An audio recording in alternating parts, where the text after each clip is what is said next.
Okay అన్న. కడప జిల్లా Pulivendula Vontimitta ZPTC ఉప ఎన్నికలకు సంబంధించి ఈరోజు కౌంటింగ్ ప్రక్రియ మరి కాసేపట్లో ప్రారంభం కానుంది. ఏదైతే బ్యాలెట్ బాక్స్ పద్ధతుల్లో ఈరోజు కౌంటింగ్ ప్రక్రియ ప్రారంభించినారు. మరి కాసేపట్లో కూడా బ్యాలెట్ బాక్సులు తెరుచుకొని ఉన్నాయి. అయితే ఈ నేపథ్యంలో అటు కౌంటింగ్ హాల్ వద్ద పెద్ద ఎత్తున భారీ బందోబస్తు నిర్వహిస్తారు. ఇప్పటికే ఒక్కొక్క సిబ్బంది కూడా ఇక్కడికి చేరుకుంటున్న పరిస్థితి. కడప నగర శివార్లలో ఉన్నటువంటి రిమ్స్ సమీపంలో ఉన్నటువంటి మౌలానా ఆజాద్ ఉర్దూ యూనివర్సిటీ వద్ద ఈ కౌంటింగ్ ప్రక్రియ కొనసాగనుంది. కౌంటింగ్ ప్రక్రియకు సంబంధించి ఇప్పటికే అణువణువు తనిఖీలు చేసి ఆ తర్వాత లోనికి అనుమతిస్తున్నారు. అయితే మరోవైపు కౌంటింగ్కు సంబంధించి 60 మంది కౌంటింగ్ అసిస్టెంట్లు, అదేవిధంగా 30 మంది సూపర్వైజర్లు కూడా ఈ కౌంటింగ్కు సంబంధించి పాల్గొంటున్నారు. చూడొచ్చు మనం విజువల్స్లో కూడా ప్రధానంగా ఇక్కడి నుంచి అంతా కూడా సిబ్బందిని కూడా క్షుణ్ణంగా తనిఖీలు చేసి ఆ తర్వాత లోనికి అనుమతిస్తున్నారు. కౌంటింగ్ సిబ్బంది కూడా ఇక్కడికి చేరుకోవడం జరిగింది.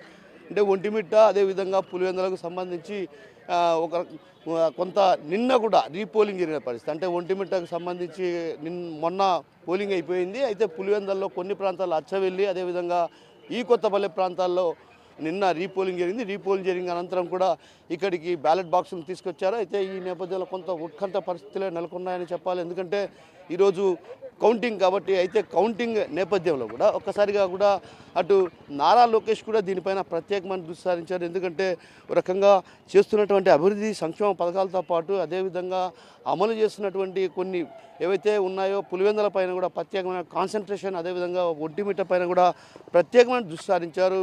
ఖచ్చితంగా ఈసారి జెడ్పీటీసీ ఎన్నికల్లో టీడీపీ కైవసం చేసుకోవాలని కూడా కొంత ప్రయత్నం చేసింది. ఆ ప్రయత్నాలు కూడా ఫలించాయన్నటువంటి భావన కూడా అటు వినిపిస్తున్న పరిస్థితి. అయితే ఈ నేపథ్యంలో కౌంటింగ్కు వచ్చినందుకు కౌంటింగ్ హాల్ దగ్గరికి ఇప్పటికే అభ్యర్థి టీడీపీ ఒంటిమిట్టకు సంబంధించినటువంటి ముద్దు కృష్ణారెడ్డి గారు చేరుకున్నారు. ఆయన అదేవిధంగా టీడీపీ శ్రేణులంతా కూడా ఇక్కడ చేరుకోవడం జరిగింది. వీళ్ళంతా కౌంటింగ్ ఏజెంట్లు. వీరితో మాట్లాడించే ప్రయత్నం చేద్దాం. అసలు ఏంటి గెలుపుపై ఎలాంటి ధీమా ఉంది ఏంటన్నటువంటి విషయం అడిగి తెలుసుకునే ప్రయత్నం చేద్దాం. చెప్పండి, ఎలా ఉంది గెలుపు ధీమా? గెలుపు ధీమా 100% ఉంది. అత్యధిక మెజారిటీతో, ఇంతవరకు ఎరగని మెజారిటీతో గెలుపొందుతాం. ఎంత రావచ్చు మీకు మెజారిటీ? మాకు 10,000 నుంచి 12,000 పైన వస్తాయనుకుంటున్నాం.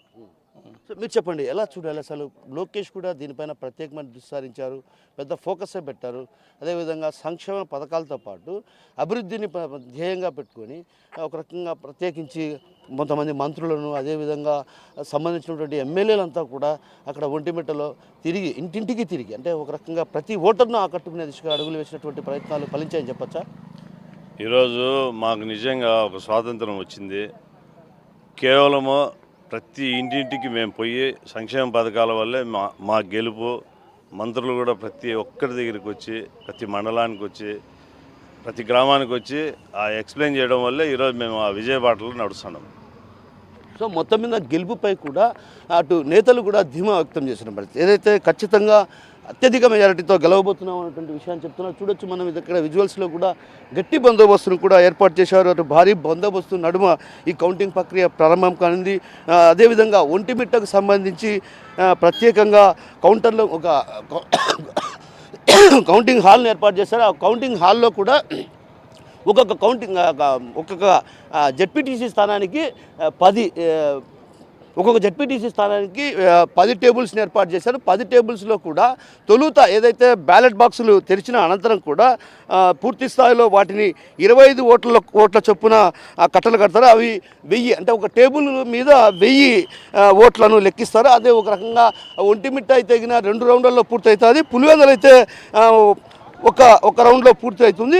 అయితే ఇక్కడ ప్రధానంగా మనం గమనించాల్సిన విషయం ఏంటంటే 10 టేబుల్లను ఏర్పాటు చేశారు. ఒక్కొక్క జెడ్పీసీసీ స్థానానికి 10 టేబుల్లను కూడా ఏర్పాటు చేయడం జరిగింది. 10 టేబుల్లలో కూడా ఒక్కొక్క టేబుల్ మీద 1000 చొప్పున ఓట్ల లెక్కింపు జరిగితే మాత్రం ఖచ్చితంగా 10,000 ఓట్లు. కాబట్టి పులివెందులది మొదట ప్రత్యేకించి ఏదైతే కేవలం 9,000 ఓట్లు మాత్రమే పోలయ్యాయి. కాబట్టి ఆ పులివెందుల కౌంటింగ్కు సంబంధించి తొలుత ఫలితం వెలువడే అవకాశాలు ఉన్నాయి. అయితే 2 రౌండ్లలో ఏదైతే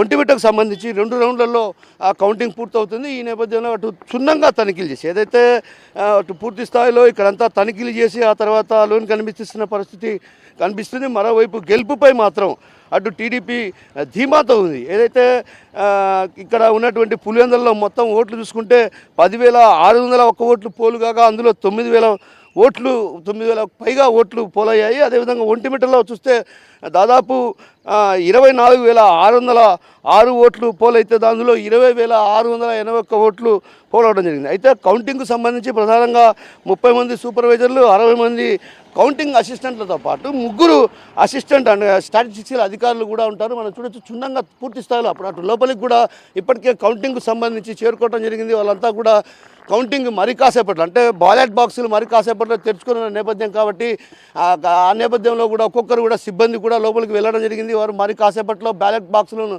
తెరిచి ఆ తర్వాత 25గా కట్టలు కట్టారు. కట్టలు కట్టిన అనంతరం కూడా 1000 అంటే దాదాపు 1000 ఓట్లను ఒక టేబుల్పై పెట్టి లెక్కిస్తారు. అదేవిధంగా కౌంటింగ్కి సంబంధించి ప్రధానంగా అక్కడ ఉన్నటువంటి బ్యాలెట్ పద్ధతుల్లో కౌంటింగ్ జరుగుతుంది కాబట్టి ఖచ్చితంగా బ్యాలెట్ చూపించి అంటే ఎవరికి ఓటు వేశారంటే ఏంటన్నటువంటి విషయం పైన కూడా అటు పూర్తి స్థాయిలో అక్కడ ఉన్నటువంటి కౌంటింగ్ ఏజెంట్లకు కూడా చూపించి ఆ తర్వాత వాటిని కట్టలు కడతారు. అయితే ప్రధానంగా ఇక్కడ ఒంటిమిట్ట పులివెందుల ఒక రకంగా హోరాహోరీ పోరు జరిగిందనే చెప్పాలి. అయితే ఆ నేపథ్యంలోనే లోకేష్ అంటే యువ నాయకుడు మంత్రి నారా లోకేష్ దీనిపైన ప్రత్యేకమైన దృష్టి సారించారు. సంక్షేమ పథకాలతో పాటు కడప జిల్లాకు ప్రత్యేకమైనటువంటి దృష్టి సారించాం. అదేవిధంగా నిరుద్యోగ యువతకు ఉద్యోగ అవకాశాలు కల్పించడంతో పాటు ఇన్ని చేస్తున్నా కూడా మనం ఎందుకు అక్కడ గెలవలేకపోతున్నాం అన్నటువంటి భావనతో ఆయన ఒక్కసారిగా కూడా అటు ఉన్నటువంటి మంత్రులు ఎమ్మెల్యేలకు కూడా ఆదేశాలు, సూచనలు, సలహాలు ఇచ్చారు. ఆ సూచనలు, సలహాలు ఫలించాయన్నటువంటి విషయం తెలుస్తుంది. అయితే మరోవైపు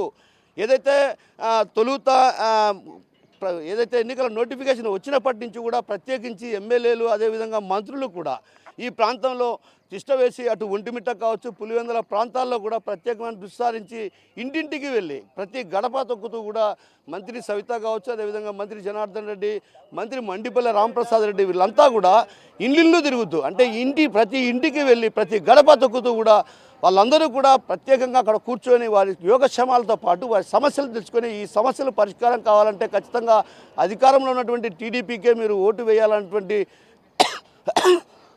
అటు పెద్ద ఎత్తున ప్రచారం చేశారు. ఆ ప్రచారం చేసినటువంటి నేపథ్యంలోనే ఒక్కసారిగా ఇక్కడంతా కూడా ఓటర్లను కూడా ప్రభావితం చేసే దిశగా కూడా అడుగులు వేసినటువంటి పరిస్థితి కనిపించింది. అయితే దీంతో ఓటర్లు కూడా కొంత ఆసక్తి చూపించి ఓటింగ్లో పాల్గొనడంతో కూడా ఒక రకంగా ఈరోజు మాత్రం ఖచ్చితంగా మేము గెలవబోతున్నాం, భారీ మెజారిటీతో గెలవబోతున్నాం అన్నటువంటి ధీమాను వ్యక్తం చేస్తుంటే ఒంటిమిట్ట నుంచి అభ్యర్థి ఎవరైతే ఉన్నారో ముద్దు కృష్ణారెడ్డి కూడా ఇప్పటికే మనతో మాట్లాడుతూ కూడా 10,000 పై చిలుకు ఓట్లతో మెజారిటీతో గెలవబోతున్నానని చెప్తున్నారు. అయితే మరోవైపు పులివెందులలో కూడా ఈరోజు ప్రధానంగా కౌంటింగ్ కాబట్టి కౌంటింగ్ అనంతరం కూడా పులివెందుల అంటే జగన్ అడ్డాలో టీడీపీ జెండా రెపరెపలాడే పరిస్థితి కనిపిస్తుంది. మనం చూడొచ్చు ప్రధానంగా విజువల్స్లో కూడా ఇప్పటికే ఏదైతే కౌంటింగ్ హాల్ వద్దకు సిబ్బంది అంతా చేరుకున్నా కూడా ఇక్కడ కౌంటింగ్కి సంబంధించి ఎవరైతే అభ్యర్థులకు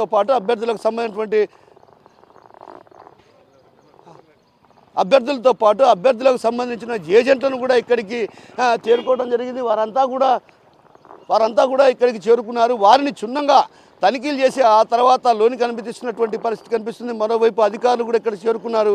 వారంతా కూడా ఒక్కొక్కరు కూడా ఇక్కడికి చేరుకోవడం జరిగింది. చేరుకున్న 8 గంటల ప్రాంతం నుంచి కూడా కౌంటింగ్ ప్రక్రియ ప్రారంభం కానుంది. కౌంటింగ్ ప్రక్రియ ప్రారంభం అయిన వెంటనే మొత్తం అక్కడ ఉన్నటువంటి బ్యాలెట్ బాక్సులన్నీ ఇప్పటికి కూడా ఆ స్ట్రాంగ్ రూమ్లో నిక్షిప్తమై ఉన్నాయి. ఆ నిక్షిప్తమైనటువంటి స్ట్రాంగ్ రూమ్లో ఉన్నటువంటి ఈవీఎంలు అన్నింటి కూడా బయటికి తీసుకొచ్చి ఆ తర్వాత కౌంటింగ్ హాల్ వద్దకు చేరవేస్తారు. ఆ కౌంటింగ్ హాల్ వద్దకు బ్యాలెట్ బాక్సులు తీసుకెళ్లేటప్పుడు కూడా భారీ బందోబస్తు నడుమ ఏదైతే ప్రత్యేకించి భారీ బందోబస్తు నడుమ కౌంటింగ్ హాల్ వద్దకు తీసుకెళ్తారు. కౌంటింగ్ హాల్ వద్దకు తీసుకెళ్ళిన తర్వాత ఆ తర్వాత వాటిని ఏజెంట్ల సమక్షంలో ఏదైతే ఏజెంట్ ఉన్నారో ఆ ఏజెంట్ల సమక్షంలోనే వీటిని తెరవడం జరిగింది. అది తెరవడం జరిగిన తర్వాత ఆ తర్వాత 25 చొప్పున ఓట్లను కట్టలు కడతారు. ఆ కట్టలు కట్టేటువంటి ఓట్లను ఒక్కొక్క టేబుల్ మీద 1000 ఓట్ల చొప్పున కూడా లెక్కించడం జరుగుతుంది. అయితే ఇది అంతా కూడా ఏదైతే బ్యాలెట్ బాక్స్లో ఉన్నటువంటి బ్యాలెట్లను బయటికి తీసి ఆ తర్వాత ఇదంతా కూడా కట్టలు కట్టడానికి కొంత సమయం పట్టే అవకాశాలు ఉన్నాయి. కాబట్టి ఖచ్చితంగా 8 గంటల ప్రాంతం నుంచి ప్రారంభమైతే దాదాపు 10-10:30 గంటల ప్రాంతం నుంచి కూడా లెక్కింపులు అంటే కౌంటింగ్ ప్రారంభమవుతుంది. కౌంటింగ్ ప్రారంభమైన తర్వాత కూడా ఆ తర్వాత 1 గంటలో ఫలితం వెలువడే అవకాశాలు మధ్యాహ్నానికి అటు పూర్తి స్థాయిలో ఎవరు లేరన్నా పూర్తి స్థాయిలో ఇక్కడ ఫలితాలు వెలువడే అవకాశాలు ఉన్నాయి. అయితే మరికొందరు టీడీపీ నేతలు ఉన్నారు. వాడు అడిగి తెలుసుకునే ప్రయత్నం చేద్దాం. వారి గెలుపు ధీమా ఎలా ఉంది ఏంటన్నటువంటి విషయం అడిగి తెలుసుకునే ప్రయత్నం చేద్దాం. చెప్పండి, మీ గెలుపు ధీమా ఎలా ఉంది? గెలుపు ధీమా ఇంతకుముందు వైసీపీ టైంలో కాంగ్రెస్ టైంలో ఓపెన్ బ్యాలెట్లు ఉండే ఊర్లన్నీ ప్రజాస్వామ్యబద్ధంగా ఓటింగ్ జరిగింది కాబట్టి మేము భారీగా గెలవబోతున్నాం టీడీపీ తరఫున. అంటే మీ మంత్రులు అందరూ కూడా బాగా కష్టపడి పనిచేశారు.